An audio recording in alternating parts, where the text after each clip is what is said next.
So in this video, we're going to look at a coding problem from 1F from Bioinformatics Algorithms.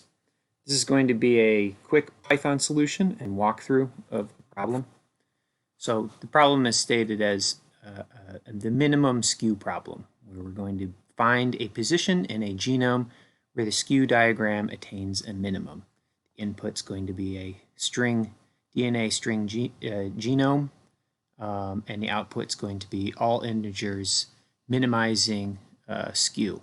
So in this problem, what we're focused on is the point at which the rate of C's in the string begins to decline and the G's begin to gain. Essentially, the skew increases as there are more G's within the genome at that point in the string, and then it begins to decrease as C's begin to increase. The reason why we're looking at all points that satisfy this is there could be multiple low points within the skew diagram. This one here is for E. coli and would be used to help find the origin of replication. So here we have our code and the genome sequence string that's going to be used as the input.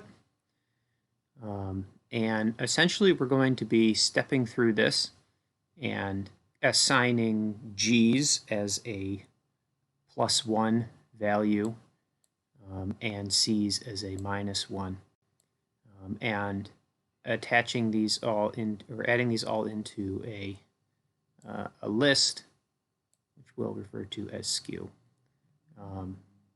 So let's step through this here with the debugger.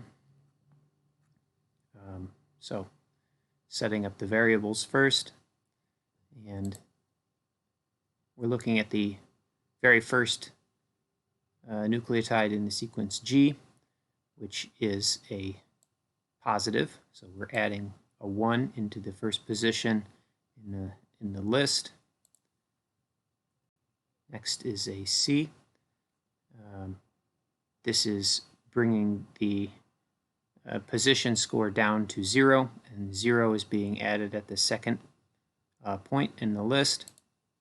Next is G, so we're going back up again, and then G again, we're going up another 1. So our position is up to 2 as the G's have shown up 3 times and C's have shown up once. So overall we're at a score of 2.